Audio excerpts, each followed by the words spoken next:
Olá, aqui é a Ana Coy para a leitura da Bíblia 365. Hoje é o dia 9 de janeiro, dia 9. Nossa leitura ela se divide em 4 partes: Antigo Testamento, Novo Testamento, Salmos e Provérbios. O objetivo é que possamos diariamente fazer um devocional da palavra, para que por alguns minutos por dia nos conectarmos espiritualmente com as Escrituras Sagradas. Te convido a escolher um local confortável e de preferência silêncio para que você possa desfrutar deste momento em Cristo. E peço, no nome de Cristo Jesus, que o Espírito Santo transborde os nossos corações e o torne ensináveis, para que possamos receber as revelações do dia de hoje. Amém e amém. Antigo Testamento, Gênesis capítulo 20, versículo 1. Abraão partiu dali e foi para a terra de Neguebe, habitou entre Cádiz e Sur e morou em Gerar. Abraão dizia que Sara, a mulher dele, era sua irmã. Então Abimeleque, rei de Gerar, mandou buscá-la. Deus, porém, veio a Abimeleque em sonhos de noite e lhe disse: você vai ser castigado com a morte por causa da mulher que tomou, porque ela tem marido. Ora, Abimeleque ainda não havia se aproximado de Sara e por isso disse: Senhor, matarás até uma nação inocente? Não foi ele mesmo que me disse: é minha irmã? E ela também me disse: ele é meu irmão. Com sinceridade de coração e na minha inocência foi o que eu fiz. Deus respondeu-lhe em sonho: bem sei que com sinceridade de coração você fez isso. Por isso impedi que você pecasse contra mim e não permiti que você tocasse nela. Agora devolva a mulher a seu marido, pois ele é profeta e intercederá por você e você viverá. Mas se não a devolver, saiba que você certamente morrerá, você e tudo que é seu. Abimeleque levantou-se de madrugada, chamou todos seus servos e lhe contou todas essas coisas. E os homens ficaram com muito medo, então Abimeleque chamou Abraão e lhe disse: o que é isso que você fez conosco? Em que foi que pequei contra você, para que você trouxesse tamanho pecado sobre mim e sobre o meu reino? O que você me fez é coisa que não se deve fazer. E Abimeleque perguntou a Abraão: o que é que levou você a fazer uma coisa dessas? Abraão respondeu: é que eu pensei, certamente não há temor de Deus neste lugar, e eles me matarão por causa de minha mulher. Por outro lado, ela é de fato minha irmã por parte de pai, embora não por parte de mãe, e veio a ser minha mulher. Quando Deus me fez sair da casa de meu pai para andar errante por aí, eu disse a ela: este é o favor que você me fará. Em todo lugar para onde formos, você dirá que eu sou seu irmão. Então Abimeleque tomou ovelhas, bois, servos e servas, e os deu a Abraão, e lhe devolveu Sara, sua mulher. Abimeleque disse: a minha terra está diante de você. More onde melhor lhe parecer. E Sara, ele disse: dei 1000 moedas de prata ao seu irmão, como compensação por tudo o que aconteceu com você. E diante de todos você está justificada. Abraão intercedeu junto a Deus e ele curou Abimeleque, a mulher e as servas dele, de modo que elas pudessem ter filhos, porque o Senhor havia tornado estéreis todas as mulheres da casa de Abimeleque, por causa de Sara, mulher de Abraão. O Senhor visitou Sara como tinha dito, e cumpriu o que lhe havia prometido. Sara ficou grávida e deu à luz a um filho a Abraão na sua velhice, no tempo determinado de que Deus lhe havia falado. Ao filho que lhe nasceu, que Sara lhe dera à luz, Abraão deu o nome de Isaque. Abraão circuncidou o seu filho Isaque quando ele tinha 8 dias, segundo Deus lhe havia ordenado. Abraão tinha 100 anos quando lhe nasceu Isaque, seu filho, e Sara disse: Deus me deu motivo de riso, e todo aquele que ouvir isso vai rir comigo. E acrescentou: quem diria a Abraão que Sara ainda amamentaria um filho, pois na sua velhice lhe dei um filho. Isaque cresceu e foi desmamado. Nesse dia em que o menino foi desmamado, Abraão deu um grande banquete. Sara viu que o filho de Agar, que Agar, a egípcia, teve com Abraão, estava zombando de Isaque. Então Sara disse a Abraão: mande embora essa escrava e o filho dela, porque o filho dessa escrava não será herdeiro com o meu filho Isaque. Abraão ficou muito incomodado com isso por causa de seu filho, mas Deus disse a Abraão: não fique incomodado por causa do menino, por causa da escrava. Faça tudo o que Sara disser, porque por meio de Isaque será chamada a sua descendência. Mas também do filho da escrava farei uma grande nação, porque ele é seu descendente. Na manhã seguinte, Abraão levantou-se de madrugada, pegou o pão e um odre de água, pôs tudo sobre as costas de Agar e deu-lhe um menino e a despediu. Ela saiu andando sem rumo pelo deserto de Berseba. Quando acabou a água que havia no odre, Agar colocou o menino debaixo de uns arbustos e, afastando-se, foi sentar-se em frente, à distância de um tiro de arco, porque dizia: assim não verei o meu menino morrer. E sentando-se em frente dele, levantou a voz e chorou. Deus, porém, ouviu a voz do menino, e do céu o anjo de Deus chamou Agar e lhe disse: o que é que você tem, Agar? Não tenha medo, porque Deus ouviu a voz do menino, aí onde ele está. Ponha-se de pé, levante o menino e segure-o pela mão, porque eu farei dele um grande povo. Então Deus lhe abriu os olhos e ela viu um poço d'água. E indo até o poço, encheu o odre de água e deu de beber ao menino. Deus estava com o menino que cresceu, morou no deserto e se tornou flecheiro. Ele morava no deserto de Parã e a sua mãe o casou com uma mulher da terra do Egito. Por esse tempo, Abimeleque e Ficol, comandante do seu exército, disseram a Abraão: Deus está com você em tudo que você faz. Portanto, aqui neste lugar, juro por Deus que você não enganará a mim, nem o meu filho, nem o meu neto, e que ele tratará a mim e a minha terra em que você tem morado com a mesma bondade com que eu tratei você. Abraão respondeu: eu juro. Mas Abraão repreendeu Abimeleque por causa de um poço de água que os servos desses haviam tomado à força. Abimeleque disse: não sei quem fez isso. Além do mais, você nunca me falou nada, e eu não tinha ouvido nada a respeito, a não ser hoje. Então Abraão pegou as ovelhas, os bois e os deu a Abimeleque. E os dois fizeram uma aliança. Abraão pôs à parte 7 cordeiras do rebanho. Abimeleque perguntou a Abraão: que significam as 7 cordeiras que você pôs à parte? Abraão respondeu: você receberá das minhas mãos as 7 cordeiras, para que me sirvam de testemunho de que eu cavei este poço. Pois aquele lugar foi tomado de Berseba, porque ali os dois fizeram um juramento. Assim fizeram aliança em Berseba, e depois Abimeleque ficou comandante de seu exército. Voltaram para as terras dos filisteus. Abraão plantou uma tamargueira em Berseba e invocou ali o nome do Senhor, o Deus eterno. Por muito tempo Abraão morou na terra dos filisteus. Depois dessas coisas, Deus pôs a Abraão prova e lhe disse: Abraão, este lhe respondeu: eis-me aqui.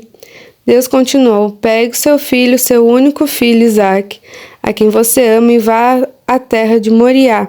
Ali ofereça-o em holocausto sobre um dos montes que eu lhe mostrar. Na manhã seguinte, Abraão levantou-se de madrugada e, tendo preparado seu jumento, levou consigo 2 de seus servos e Isaque, seu filho. rachou lenha para o holocausto, foi para o lugar que Deus lhe havia indicado. No terceiro dia, ergueu os olhos e viu o lugar de longe. Então disse aos servos: Esperem aqui com o jumento, eu e o rapaz iremos até lá. Depois de termos adorado, voltaremos para junto de vocês. Abraão pegou a lenha do holocausto e a colocou sobre Isaque, seu filho. Ele, por sua vez, levantava as mãos, o fogo e a faca. Assim os dois caminhavam juntos. Isaque rompeu o silêncio e disse a Abraão, seu pai: Meu pai. Abraão respondeu: Eis-me aqui, meu filho. Isaque perguntou: Eis aqui o fogo e a lenha, mas onde está o cordeiro para o holocausto?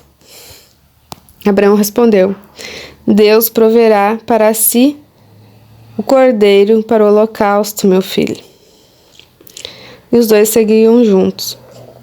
Chegaram ao lugar que Deus havia indicado. Ali Abraão edificou um altar, arrumou a lenha sobre ele, amarrou Isaque, seu filho, e o deitou no altar, em cima da lenha. E, estendendo a mão, pegou a faca para sacrificar o seu filho. Mas do céu o anjo do Senhor o chamou: Abraão, Abraão. Ele respondeu: Eis-me aqui. Então lhe disse: Não estenda a mão sobre o menino e não faça nada a ele, pois agora sei que você teme a Deus, porque não me negou o seu filho, o seu único filho. Abraão ergueu os olhos e viu atrás de si um carneiro, preso pelos chifres entre os arbustos. Abraão pegou o carneiro e ofereceu em holocausto em lugar de seu filho. E Abraão deu àquele lugar o nome de O Senhor Proverá. Daí disse até o dia de hoje: No monte do Senhor se proverá. Então do céu, pela segunda vez, o anjo do Senhor chamou Abraão e disse: Por que fez isso e não me negou o seu filho, o seu único filho? Juro por mim mesmo, diz o Senhor, que certamente o abençoarei e multiplicarei a sua descendência, como as estrelas dos céus e como a areia que está na praia do mar. Sua descendência tomará posse das cidades dos seus inimigos. Na sua descendência serão benditas todas as nações da terra, porque você obedeceu a minha voz. Então Abraão voltou para onde estavam os seus servos, e juntos foram para Berseba, onde fixou residência. Passadas essas coisas, foram dizer a Abraão que Milca também tinha dado à luz a filhos a Naor, irmão de Abraão. Uz, primogênito, Bus, seu irmão, Quemuel, pai de Arã, Quezede, Aço, Pildas, Gidlaf e Butuel. Butuel gerou Rebeca. Milca deu esses 8 filhos a Naor, irmão de Abraão. A concubina de Naor, cujo nome era Reumá, lhe deu também à luz filhos, Teba, Jaá, Taás e Maaca. Novo Testamento, Mateus, capítulo 7, versículo 15 ao 29. Cuidado com os falsos profetas, que se apresentam a vocês disfarçados de ovelhas, mas por dentro são lobos vorazes. Pelos seus frutos vocês os conhecerão. Por acaso se colhem uvas de espinheiros ou figos de ervas daninhas? Assim, toda árvore boa produz frutos bons, porém a árvore má produz frutos maus. E a árvore má não pode produzir frutos bons. Toda árvore que não produz bom fruto é cortada e jogada no fogo. Assim, pois, pelos seus frutos vocês os conhecerão. Nem todo o que me diz Senhor, Senhor entrará no reino dos céus, mas aquele que faz a vontade de meu Pai que está nos céus. Muitos naquele dia vão me dizer: Senhor, Senhor, nós não profetizamos em seu nome? E em seu nome não expulsamos demônios? E em seu nome não fizemos muitos milagres? Então lhes direi claramente: eu nunca conheci vocês. Afastem-se de mim, vocês que praticam o mal. Todo aquele, pois, que ouve essas minhas palavras e as pratica, será comparado a um homem prudente, que construiu a sua casa sobre a rocha. Caiu a chuva, transbordaram os rios, sopraram os ventos e bateram com força contra aquela casa, e ela não desabou, porque tinha sido construído sobre a rocha. E todo aquele que ouve minhas palavras e não as pratica será comparado a um homem insensato que construiu a sua casa sobre a areia. Caiu chuva, transbordaram os rios, sopraram os ventos, bateram com força contra aquela casa e ela desabou, sendo grande a sua ruína. Quando Jesus acabou de proferir essas palavras, as multidões estavam maravilhadas com a sua doutrina, porque ele as ensinava como quem tem autoridade e não como os escribas. Salmos 9, do versículo 1 ao 12, ao mestre de canto, segundo a melodia, a morte para o filho. Salmo de Davi. Eu te louvarei, Senhor, de todo o meu coração. Contarei todas as tuas maravilhas e em ti me alegrarei e exultarei ao teu nome, ó Altíssimo. Eu cantarei louvores. Pois ao retrocederem os meus inimigos tropeçam e somem da tua presença, porque defendes o meu direito e a minha causa. No trono te assentas e julgas retamente.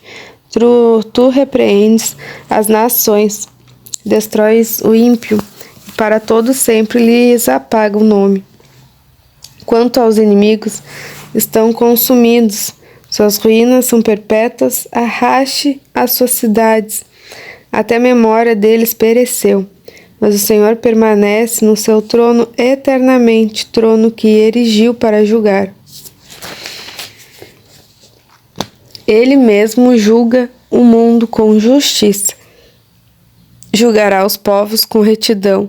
O Senhor é também o alto refúgio para o oprimido, refúgio nas horas de angústia.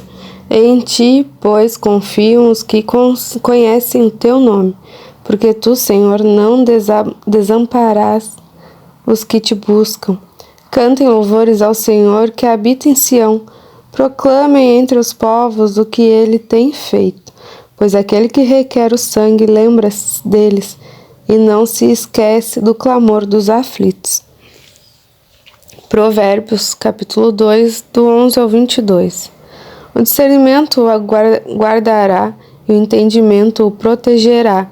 A sabedoria o livrará do caminho do mal e do homem que diz coisas perversas, dos que abandonam as veredas da retidão, para andarem pelos caminhos das trevas, dos que têm prazer em fazer o mal, e se alegram com as perversidades dos maus, cujas veredas são tortuosas e que se desviam em seus caminhos. A sabedoria também o livrará da mulher adúltera, da estranha que lisonjeia com palavras, que abandona o amigo da sua mocidade e se esquece da aliança do seu Deus, porque a casa dela se inclina para a morte e as suas veredas conduzem para o mundo dos mortos. Todos os que se dirigem a essa mulher não voltarão e não encontrarão as veredas da vida. Tendo a sabedoria, você andará pelo caminho dos homens de bem e guardará as veredas dos justos, porque os retos habitarão a terra e os íntegros permanecerão nela, mas os perversos serão eliminados da terra e os infiéis serão dela arrancados. Encerramos mais uma leitura. Muito grata por compartilhar deste momento em Cristo. Compartilhe com os irmãos e irmãs que você se lembrou durante a leitura. Se inscreva no canal para acompanhar as atualizações diárias. Tenha um extraordinário dia. Deus te abençoe e a sua família. Amém. Até amanhã.